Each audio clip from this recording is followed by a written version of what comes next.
নতুন সিনেমা মানেই দর্শকদের বাড়তি আগ্রহ তৈরি করেন শাকিব খান। এবার তার নতুন প্রজেক্টে যুক্ত হয়ে সেই আগ্রহ আরও বাড়িয়ে দিয়েছেন তানজিনা জামান মিথিলা। নির্মাতা আজমান রুশো এর নতুন সিনেমার রকস্টারে শাকিব খানের বিপরীতে অভিনয় করবেন এই মডেল অভিনেত্রী। এটি তার দেশের চলচ্চিত্রে অভিষেক কাজ।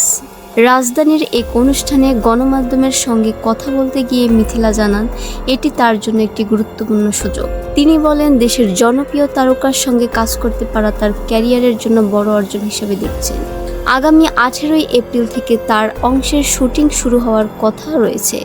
মিথিলা আরও জানান, আন্তর্জাতিক প্রতিযোগিতায় অংশ নেওয়ার সময় তিনি সিনেমাটির প্রস্তাব পান এবং অভিনয়ের প্রতি আগ্রহ থাকার দ্রুত সম্মতি দেন। ছোটবেলা থেকেই চলচ্চিত্রে কাজ করার ইচ্ছা ছিল তার। তিনি বলেন, কেবল সহশিল্পী নয়, গল্প চরিত্র তাকে বেশি আকৃষ্ট করেছে। গল্প পছন্দ হওয়ার পর এই প্রজেক্টে যুক্ত হওয়ার সিদ্ধান্ত নেন তিনি। এর আগে বিভিন্ন বিজ্ঞাপনে কাজ করার পাশাপাশি বিদেশি চলচ্চিত্রেও অভিনয় করেছেন মিথিলা। রোহিঙ্গা নামের একটি সিনেমায় কাজের মাধ্যমে বড় পর্দায় তার যাত্রা শুরু হয়। সব মিলিয়ে নতুন এই সিনেমার মাধ্যমে দেশের চলচ্চিত্রে এক নতুন জুটি দেখতে যাচ্ছে দর্শকরা, যা নিয়ে ইতিমধ্যেই বেশ আলোচনা তৈরি হয়েছে।